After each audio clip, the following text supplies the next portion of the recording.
मसीह यस्सू में मेरे अजीजों, मैं मसीह यस्सू के जिंदा और मुबारक नाम में आप सबको सलाम अर्ज करता हूं। आज की इबादत में आपको वेलकम कहता हूं। अजीजों, परमेश्वर का धन्यवाद करते हैं आज के इस अच्छे वक्त के लिए, इन मुबारक लम्हात के लिए कि हम पिता परमेश्वर की संगति में हैं।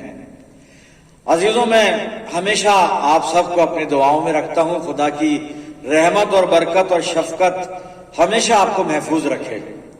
और इससे पहले कि हम कलाम में आगे बढ़ें, एक दरख्वास्त आपके गोश गुजार करना चाहता हूं कि आने वाले दिनों में मसरूफियत की वजह से शायद मैं आपसे हम कलाम ना हो पाऊं, लेकिन मेरी गैर मौजूदगी में मेरे जो सहयोगी पासबान हैं, रेवरन दलेर मसीह हैं, पास्टर सैमसन स्टीफन हैं, ये जरूर यूट्यूब पे आपसे मुलाकात करेंगे।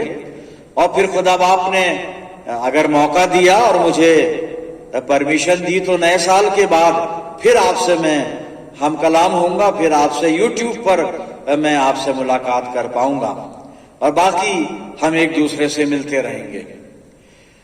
अजीजों, आज का जो कलाम है वो पुराने अहदनामे में यर्मिया की पुस्तक है और 37 अध्याय है और 11 से 18 पद में पढ़ूंगा। The book of Jeremiah from Old Testament and chapter 37 verse 11 to 18। आप अपनी बाइबल में देखें यहां पर क्या लिखा हुआ है।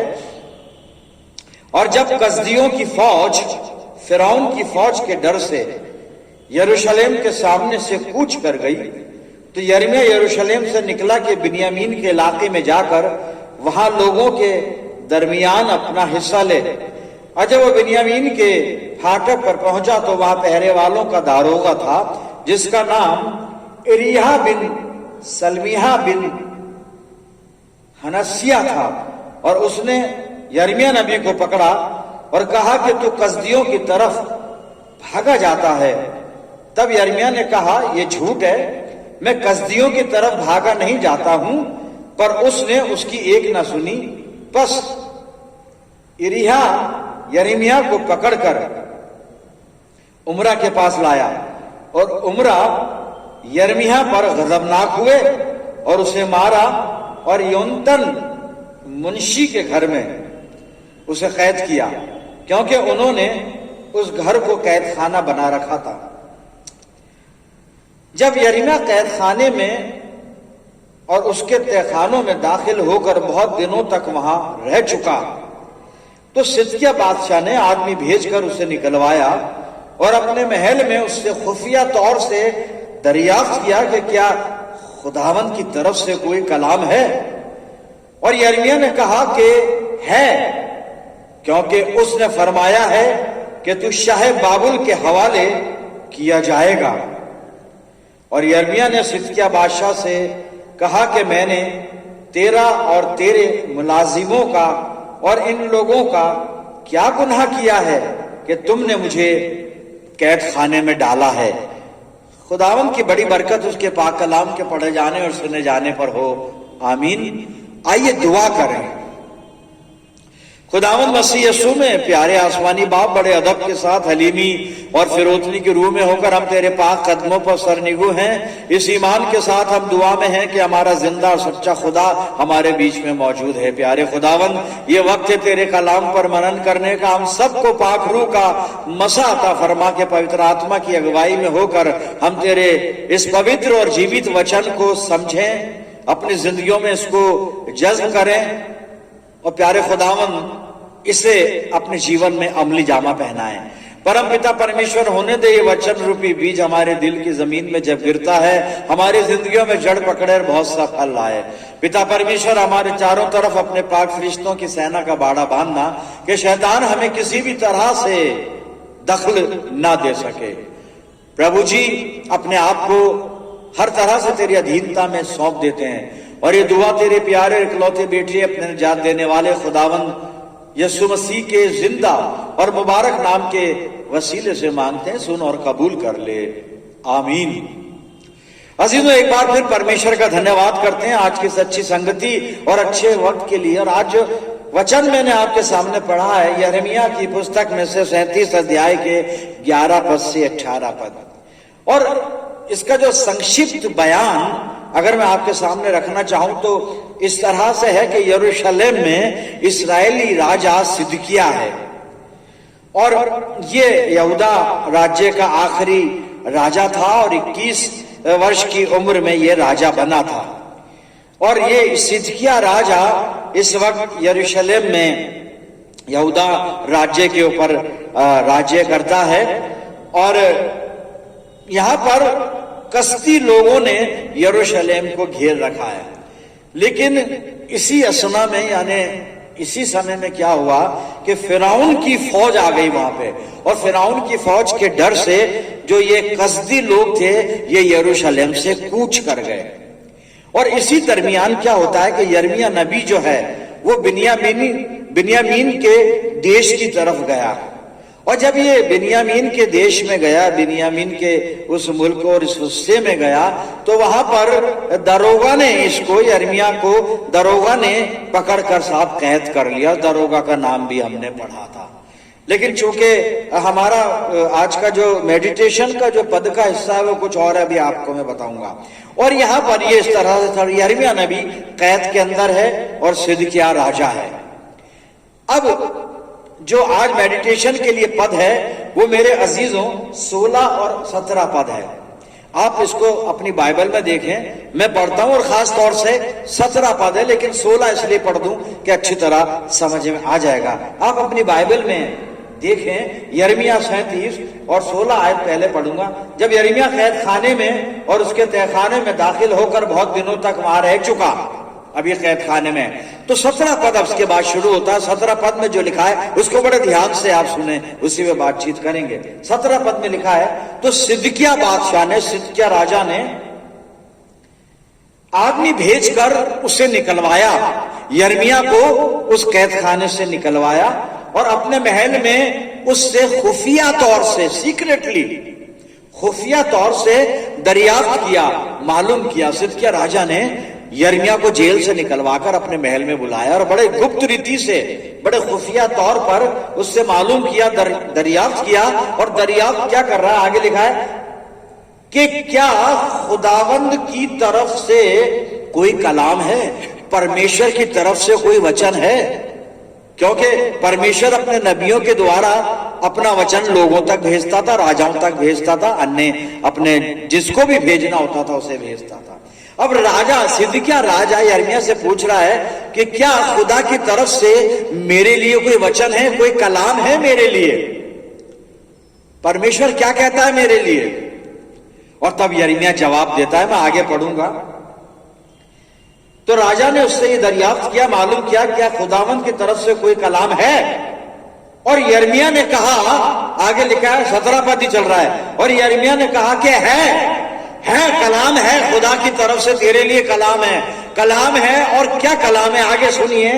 और यिर्मयाह ने कहा कि है, क्योंकि उसने फरमाया है, खुदा ने फरमाया है, परमेश्वर कहता है कि तू शाहे बाबुल के हवाले किया जाएगा। खुदा का कलाम आए सिदकिय्याह राजा तेरे लिए है कि तू शाहे बाबुल यानी बाबुल के का जो राजा है तो उसके हवाले कर दिया जाएगा, वो तुझको कैद करके ले जाएंगे, असीर करके ले जाएंगे। ये कलाम है खुदा की तरफ से। और आगे वो फिर पूछ भी रहा है और यिर्मयाह ने कहा कि क्योंकि उसने फरमाया है वगैरह वगैरह, तो उसके हवाले। और यिर्मयाह ने सिदकिय्याह बादशाह से कहा कि मैंने तेरा और तेरे मुलाजिमों को भाई क्या किया है और इन लोगों का क्या गुनाह किया है, क्या बिगाड़ा है कि तुमने मुझे कैद में या जेल में डाला है, कैद खाने में डाला है। लेकिन यहां जो सिदकिय्याह राजा ने पूछा है यिर्मयाह से कि क्या परमेश्वर की तरफ से मेरे लिए कोई वचन है, तो यिर्मयाह ने कहा है और वचन यह है कि तू बाबुल के राजा के अधीन कर दिया जाएगा, शाह बाबुल के हवाले किया जाएगा। बाबुल का जो राजा है वो तुझे बंदी बनाकर ले जाएगा, दास बनाकर ले जाए। ये वचन है, परमेश्वर कहता है, ये वचन है। मेरे अजीजों, सिदकिय्याह के लिए जो ये वचन था ना परमेश्वर की तरफ से, जो 17 पद मैंने आपके सामने पूरा पढ़ा है, और इस वचन में खुदा कह रहा है यिर्मयाह के वसीले से, यिर्मयाह की मार्फत सिदकिय्याह को, कि तू बाबुल के राजा के हवाले किया जाएगा। ये बड़ा खतरनाक कलाम था जो खुदा की तरफ से सिदकिय्याह राजा के लिए पहुंचा था मेरे से। और बाद में ये वचन पूरा भी हुआ, लेकिन ये वचन, नेगेटिव वचन क्यों पहुंचा सिदकिय्याह राजा के पास मेरे से, क्यों पहुंचा? इतना खतरनाक, सिदकिय्याह राजा सुन के टेंशन में आ गया, डिप्रेशन में चला गया कि मेरे लिए ये कलाम है, और खुदा ने पहले ही बता दिया कि मैं शाह बाबुल के हवाले किया जाऊंगा। बाबुल देश का राजा आएगा, मुझे दास बनाकर ले जाएगा, असीर करके ले जाएगा। कैसा खतरनाक वचन जो सिदकिय्याह राजा के लिए परमेश्वर की तरफ से है।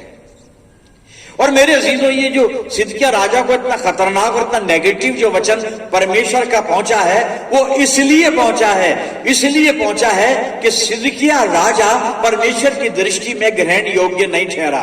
अब मैं 2 हवाले बोलूंगा, पढ़ूंगा नहीं, आप नोट डाउन करें और बाद में खुद स्टडी कीजिएगा।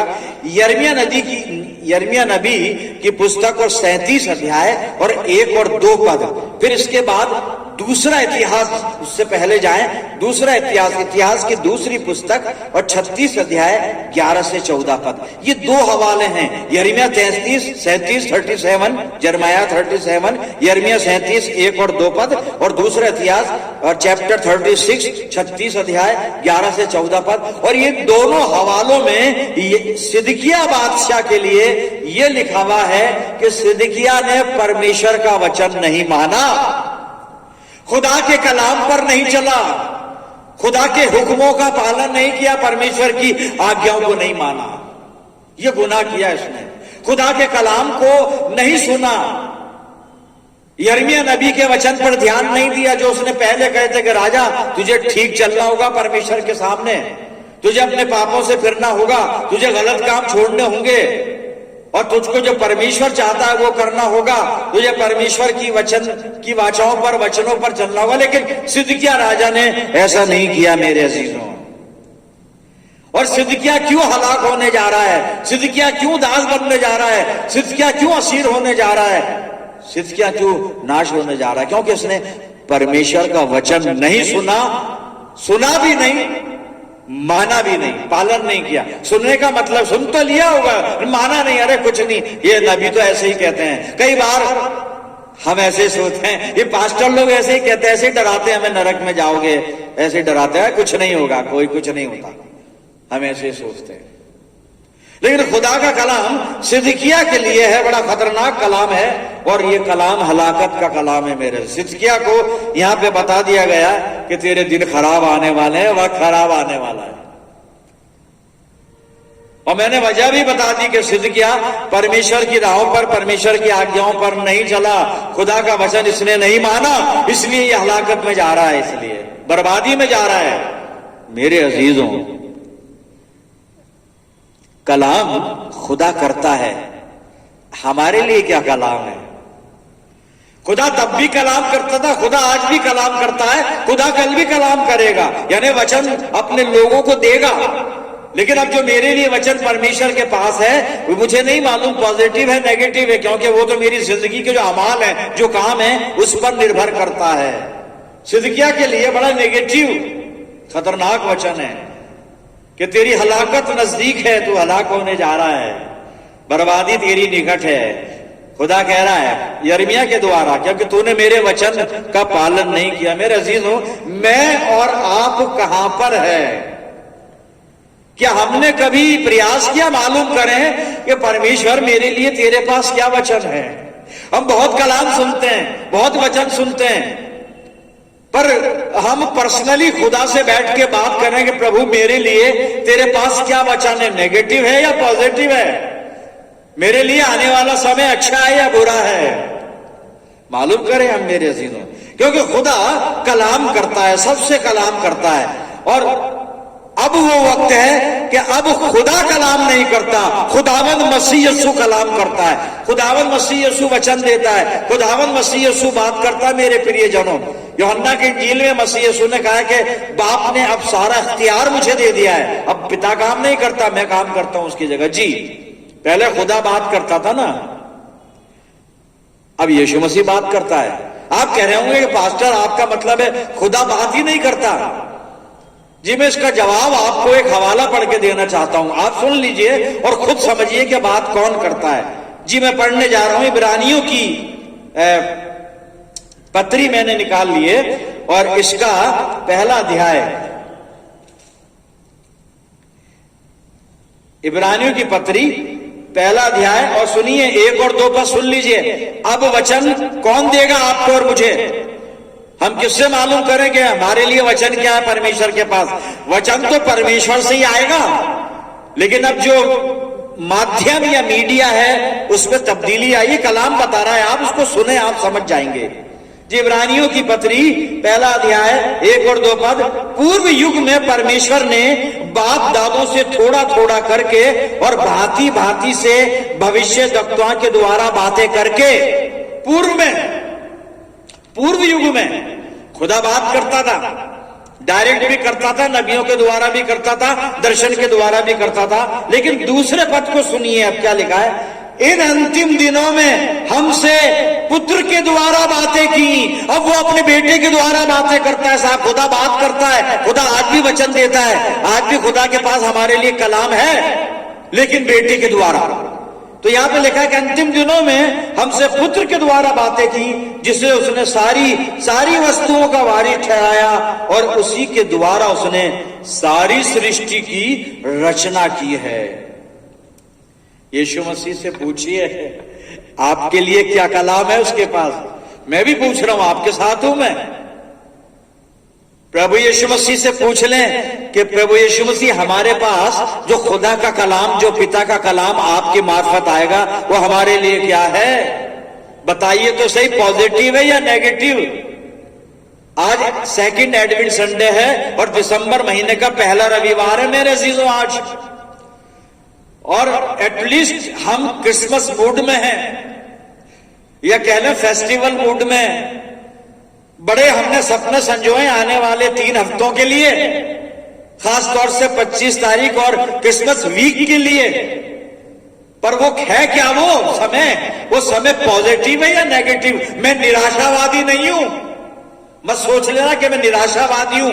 आशा रखता हूं, जीवित आशा रखता हूं, आई हैव लिविंग होप। लेकिन जो हमारी जिंदगी है और जो हमारी जिंदगी में जीने का हमारा जो तर्ज जिंदगी है, जीवन का जो ढंग है, तौर तरीका है, उसके आधार पर हमें मालूम कर लेना चाहिए आने वाला वक्त पॉजिटिव है नेगेटिव है। सिद्धिया सोच रहा था कोई अच्छी खबर मिलेगी, सिद्धिया सोच रहा था खुदा बाप से अच्छी बात मिलेगी, सिद्धिया सोच रहा था कि कोई बहुत ही पॉजिटिव वचन मेरे लिए होगा, लेकिन यिर्मयाह कहता तेरे लिए कलाम है, और कलाम ये है कि तू बाबुल के राजा के अधीन कर दिया जाएगा। अच्छा कलाम नहीं है सिद्धिया, और अच्छा इसलिए नहीं है, बड़ा दिन तो अच्छा है, क्रिसमस वीक तो अच्छा है, दिसंबर महीना तो अच्छा है, सारी दुनिया अच्छी है, लेकिन ये मेरे लिए नेगेटिव इसलिए मैं अच्छा नहीं हूं, मैं खुदा से दूर चला गया, मैंने परमेश्वर के वचन का पालन नहीं किया, मैंने परमेश्वर की आज्ञाओं पर चित्त नहीं लगाया, इसलिए बात कुछ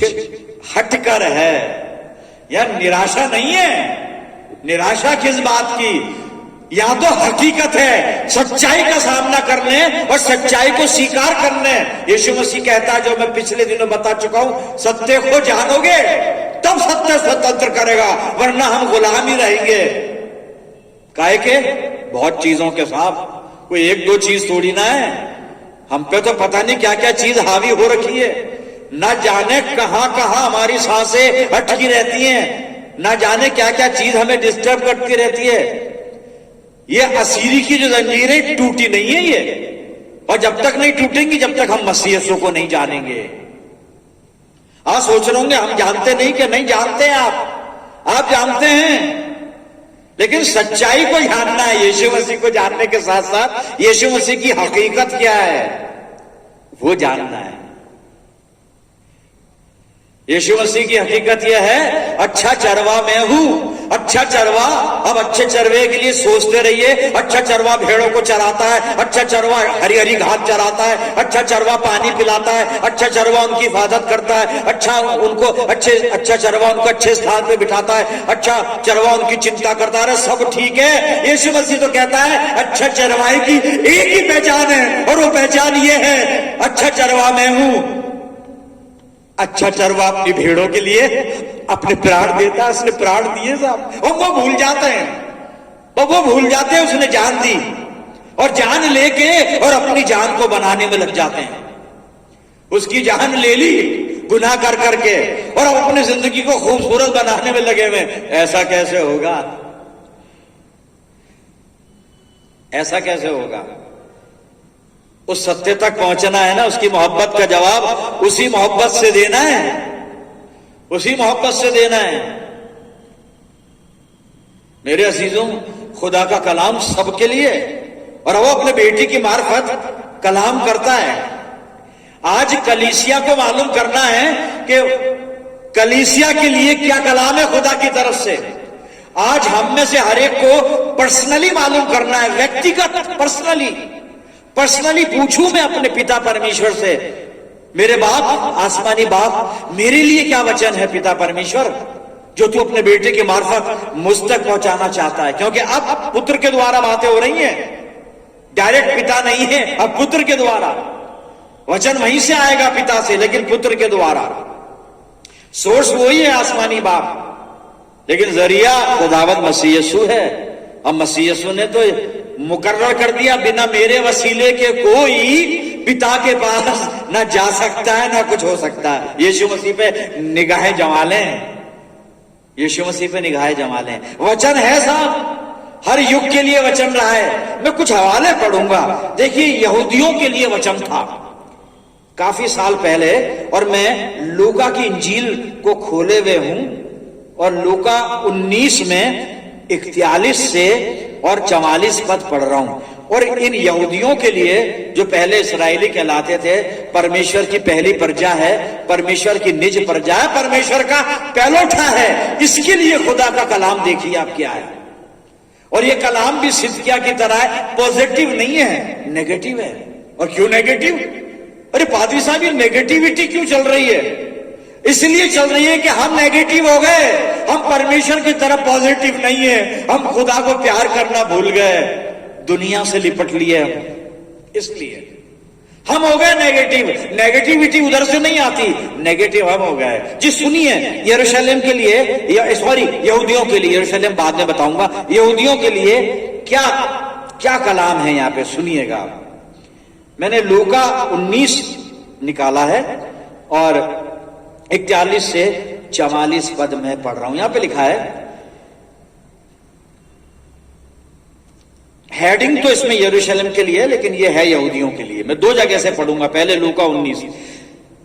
जब वो निकट आया तो नगर को देखकर उस पर रोया और कहा, क्या ही भला होता कि तू, हाँ तू ही इसी दिन में कुशल की बातें जानता, परंतु अब वो तेरी आंखों से छिप गई हैं, क्योंकि वे दिन तुझ पर आएंगे कि तेरे बैरी मोर्चा बांधकर तुझे घेर लेंगे और चारों ओर से तुझे दबाएंगे, और तुझे और तेरे बालकों को जो तुझ में मिट्टी में मिलाएंगे, और तुझ में पत्थर पर पत्थर भी ना छोड़ेंगे, क्योंकि तूने उस अवसर को ना पहचाना जब तुझ पर कृपा दृष्टि की गई। नहीं पहचाना, तूने उस अवसर को नहीं पहचाना जब तुझ पर कृपा दृष्टि की गई। जी यहूदियों के लिए था। यरूशलेम के लिए क्या वचन है? मैं मरकुस की इंजील को पढ़ रहा हूं और 13 अध्याय और 1-2 पद आप सुनिएगा। और यहाँ पे मंदिर के विनाश की भविष्यवाणी है। यहाँ पे लिखा है, जब वह मंदिर से निकल रहा था, ये यहूदियों का मंदिर है ये, जब वह मंदिर से निकल रहा था तो उसके चेलों में से एक ने उससे कहा, हे गुरु देख, कैसे विशाल पत्थर और कैसे भव्य भवन हैं। दूसरे पद में लिखा है, यीशु ने उससे कहा, क्या तुम ये बड़े बड़े भवन देखते हो? यहाँ पत्थर पर पत्थर भी ना बचेगा जो ढाया ना जाए। ये वचन है साहब, किसके लिए? यहूदियों के लिए पहले सुना हमने, फिर मरकुस में से यरूशलेम के मंदिर के लिए हमने सुना मेरे अजीजों। लेकिन पापी के लिए बड़ा पॉजिटिव वचन है। खुदा की तरफ से, गुनाहगार के लिए। और ये बड़े धर्मी लोग, लेकिन क्योंकि गुनाहगार हैं, दिखा धर्मी रहे अपने आप को, हैं गुनाहगार, इनके लिए तो ये वचन जो हम सुन चुके हैं। अब एक गुनाहगार के लिए क्या कलाम है खुदा की तरफ से, यीशु मसीह पहुंचाएगा वो वचन मेरे अजीजों। कलाम अब पुत्र करेगा हमसे। मैं यूहन्ना की इंजील को निकालता हूं और 5 अध्याय इसका मैं खोलूंगा, यूहन्ना 5 और 24 पद में मेरे अजीजों पढ़ूंगा। आप सुनिए, एक गुनाहगार के लिए, यूहन्ना 5 और 24। मैं तुमसे सच सच कहता हूं, अब पुत्र बात कर रहा है, पुत्र वचन दे रहा है एक पापी को, सबके लिए। खुदा के पास कलाम सबके लिए है। और हमें मालूम करना है पर्सनली कि प्रभु मेरे लिए क्या वचन है तेरे पास, मेरे लिए, सबकी छोड़ दे, मेरे लिए। जी यहां पे खुदा क्या, यीशु मसीह कह रहा है, मैं तुमसे सच सच कहता हूं, जो मेरा वचन सुनकर मेरे भेजने वाले पर विश्वास करता है, अनंत जीवन उसका है। हमेशा की जिंदगी का वचन है, अनंत जीवन उसका है और उस पर दंड की आज्ञा नहीं। पापी है ना, दंड मिलने वाला है, लेकिन उसने यीशु मसीह का वचन सुना, परमेश्वर विश्वास किया, दंड खत्म, सजा खत्म, अब जीवन मिलेगा साहब।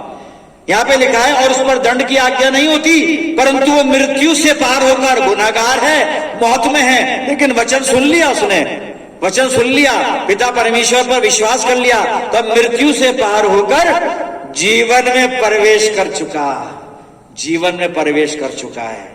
ये कलाम है साहब एक गुनाहगार के लिए। मुझे आपका नहीं पता, मैं तो गुनाहगार हूं, मेरे लिए ये वचन है, हर एक के लिए ये वचन। अरे सिदकिय्याह के लिए नहीं है, पूछिए तो सही, डरिए मत, पूछिए। सिदकिय्याह पूछता है यिर्मयाह से, क्या मेरे लिए खुदा की तरफ से कोई कलाम है? यिर्मयाह ने कहा है, तू शायद बाबुल के हवाले किया जाएगा, बाबुल के राजा के अधीन कर दिया जाएगा, तेरे लिए हलाकत है। और वो इसलिए है जो मैंने 2 हवाले बताए थे, यिर्मयाह 37 1-2 और दूसरा इतिहास 36 11 से 14, कि तूने परमेश्वर का वचन नहीं सुना। मेरे अजीजों, मैं और आप परमेश्वर का वचन सुन रहे हैं, लेकिन सुनना काफी नहीं है, मानना भी है इसको, इसे फॉलो भी करना है, अपनी जिंदगी में इसको प्रैक्टिकल शेप देना है। मेरे अजीजों, इस वचन का तिरस्कार ना करें, बोलने वाला कोई भी हो, वचन खुदा का है। मेरे अजीजों, यीशु मसीह हमसे बातें करता है इस वचन के द्वारा, मुंह किसी का हो, होंठ किसी के हो, कलाम खुदा का है जो मसीह यीशु की मार्फत हम तक पहुंचता है। और अगर हमने इस वचन के प्रति गफलत की, हमने अगर इसको नेग्लेक्ट कर दिया, तो सब वार्निंग है वचन में, चेतावनी है मेरे अजीजों। और चेतावनी मैं नहीं दे रहा हूं आपको, परमेश्वर का कलाम दे रहा है। अब सुन लीजिए, मैं चेतावनी पढ़ने जा रहा हूं, मैं इब्रानियों की पत्री 2 अध्याय और इसका 2 और 3 पद सुनिएगा। ये वार्निंग है साहब, जो वचन नहीं सुनते ना, सुनिए। क्योंकि जो वचन स्वर्गदूतों के द्वारा कहा गया था, जब वो स्थिर रहा और हर एक अपराध और आज्ञा ना मानने का ठीक ठीक बदला मिला, तो हम लोग ऐसे बड़े उद्धार से निश्चिंत रहकर कैसे बच सकते हैं। इतने बड़े उद्धार से हम निश्चिंत रहकर, उसको अवॉइड करके, निगलेक्ट करके, गफलत बरत के हम कैसे बचेंगे? ये खुदा का कलाम है, वार्निंग है। खुदा के कलाम पे ध्यान देना है मेरे अजीज। अभी सवाल ये आ रहा होगा कि भाई वचन हमारे लिए क्या है, हमारे लिए खुदा बाप का वचन क्या है? क्योंकि एडवेंट सीजन चल रहा है ना, और क्रिसमस सीजन आने वाला है, तो बहुत से लोग कयास कर रहे होंगे, भाई साहब बताएंगे अब खुदा का वचन ये है कि देखो तुम्हारे लिए एक उद्धार करता पैदा हुआ। ये वचन तो हमने बहुत पहले सुन लिया था, ये वचन अब नहीं है, ये तो पहले पहुंचाया गया, 2022 साल पहले पहुंचाया गया। हम तो आज की बात कर रहे हैं, आज वचन क्या है, यीशु मसीह क्या कह रहा है। हम ना समझे, वो वचन आएगा जो गडरियों को दिया। मैं तुम्हें बड़े आनंद का सुसमाचार देता हूं, पादी साहब आनंद है, नेगेटिव बात मत करना, आनंद तो है, लेकिन वचन सुन ले, वचन क्या है हमारे लिए, वचन है साहब।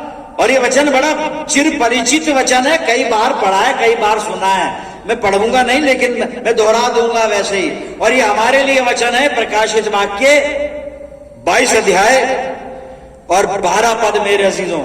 और ये वचन ये है, यीशु मसीह फरमाता, देख मैं शीघ्र आने वाला हूं, देख मैं शीघ्र आने वाला हूं। ये वचन है साहब, सावधान हो जाएं। देख मैं शीघ्र आने वाला हूं, देख 25 दिसंबर आने वाला है, क्रिसमस आने वाला है, और इसकी तैयारी कर ले, घर सजा ले, कपड़े सिलवा ले, और जो भी हम करते हैं। मैं बार बार क्या बोलूं मैं, लेकिन हमारी तैयारी तो यही रहती है, क्रिसमस आने वाला है। ये नहीं लिखा है बाइबल में। यीशु मसीह कहता है मैं खुद आने वाला हूं, खुद आने वाला हूं। बहुत मना लिया, क्रिसमस तैयारी तो करो मेरे आगमन की, सेकंड कमिंग ऑफ जीसस की तैयारी करें अब। तो क्रिसमस जो मनाएंगे वो दुनियावी तरीके से मनाएंगे, रूहानी तरीके से नहीं। उसमें आत्मिकता तो हमारी वो 1.5 घंटे होगी 25 तारीख को सुबह 10 बजे बस। वो 1.5 घंटे के बाद तो पूरे दुनियावी बन जाएंगे हम। डिटेल सुननी है तो बाद में फोन पर बात कर लेना, बता दूंगा क्या करते हैं आराधना के बाद। आप सब जानते हैं भाई, मालूम है आपको जी। तो कहता है वो हमारे लिए जो आज जो वचन है प्रकाशित वाक्य 22-12 बड़ा बड़ा सुना सुनाया, लेकिन बड़े काम का है। देख मैं शीघ्र आने वाला हूं और हर एक के काम के अनुसार बदला देने के लिए प्रतिफल मेरे पास है। ये कलाम है मेरे अजीज, यही कलाम है हमारे लिए। खुदा का आज जो है यीशु मसीह के द्वारा पहुंच रहा है, यही कलाम है मेरे अजीजों, यही वचन है। क्या करें पादरी साहब, करना क्या है मैं थोड़ी ना बताऊंगा, तो पाक कलाम ही बताएगा, मुझे ही बताएगा, आपको भी बताएगा। अब करना यह है, इस समय आने वाले समय ये करना है।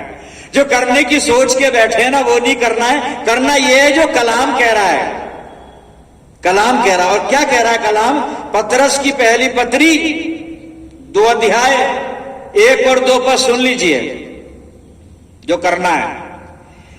इसलिए सब प्रकार का बैर भाव और छल और कपट और डहा और निंदा को दूर करके पहले तो ये काम कर लें। ये हमारी जिंदगियों में सब पाए जाते हैं। सब प्रकार का बैर भाव है, ये इससे इनकार नहीं किया जा सकता भाई, है। बैर भाव दूर कर लें, छल और कपट दूर कर लें, डहा और निंदा दूर कर लें। और ये चीजें दूर करके अब दूसरा पर शुरू करता है लिखने वाला यानी पीटर, नए जन्मे हुए बच्चों के समान निर्मल आत्मिक दूध की लालसा करो। स्पिरिचुअल फूड, स्पिरिचुअल मिल्क, ये चाहिए आने वाले दिनों में। वो जो क्रिसमस की तैयारी हम कर रहे हैं ना, है ना, वो नहीं चाहिए अजीजों। अच्छा नहीं लगता एक बात को बार बार दोहराते हुए, अच्छा नहीं करता। कभी कभी रात के 2 बजे या 3 बजे तक दुआ ना की होगी, लेकिन केक को बेक करवाने के लिए उस पर जाकर ना बेकरी पर रात के 3-3 बजे बैठ जाते हैं। मुझे बताते हैं भाई साहब 3 बज गए, केक को बेक करवा रहे थे, दुआ नहीं करी 3 बजे तक, केक में सिक रहे। यहां केक बेक हो रहा है, हो सकता है भाई आने वाले समय में मैं जब वहां जाऊं तो मुझे बेक किया जाए। और कहां बेक होगा वो आप जानते ही हैं, वहां पे बेकरी कैसी है। वहां बेक ही नहीं होता, वहां तो फिर राखी हो जाता है आइटम। सावधान सावधान। तो कहता है कि हर एक के काम के अनुसार बदला देने के लिए प्रतिफल मेरे पास है। तो करना क्या है? तो पीटर कह रहा है नए जन्मे हुए बच्चों के समान निर्मल आत्मिक दूध की लालसा करो, ताकि उसके द्वारा उद्धार पाने के लिए बढ़ते जाओ। हमें तो उद्धार में बढ़ना है, रूहानी जिंदगी में बढ़ना है, प्रभु यीशु मसीह की पहचान में बढ़ना है, फैशनबाजी में नहीं, कंपटीशन नहीं करना है। इन दिनों में कंपटीशन भी होता है। वहां पे केक बड़ा अच्छा बना था, बहुत अच्छा केक था वो। अच्छा कुछ नहीं है दुनिया में, एक ही चीज अच्छी है, मेरा यीशु मसीह। कभी उसको चख लीजिए साहब, यीशु मसीह को, फिर आप सब कुछ भूल जाएंगे। कौन सी चीज अच्छी थी, किसमें टेस्ट था, और कौन सा लजीज खाना बना था, और कौन सी डिश, सब भूल जाएंगे। एक बार चख लीजिए प्रभु यीशु मसीह को, एक बार।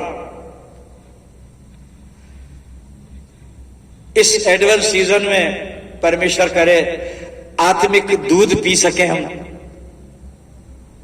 और प्रभु के उद्धार में, यीशु मसीह की पहचान में, यीशु मसीह के प्रेम में बढ़ते जाएं। पिता परमेश्वर हमारी मदद करे, पिता परमेश्वर हमारा मार्गदर्शन करे, पिता परमेश्वर हम पे दया करे। मेरे से ये करिए जो अभी पतरस ने हमें आखिर में बताया है। आत्मिक दूध, सिर्फ एक ही लालसा रहे हमारी इन दिनों में, आत्मिक दूध, स्पिरिचुअल फूड, स्पिरिचुअल मिल्क। आइए दुआ करें।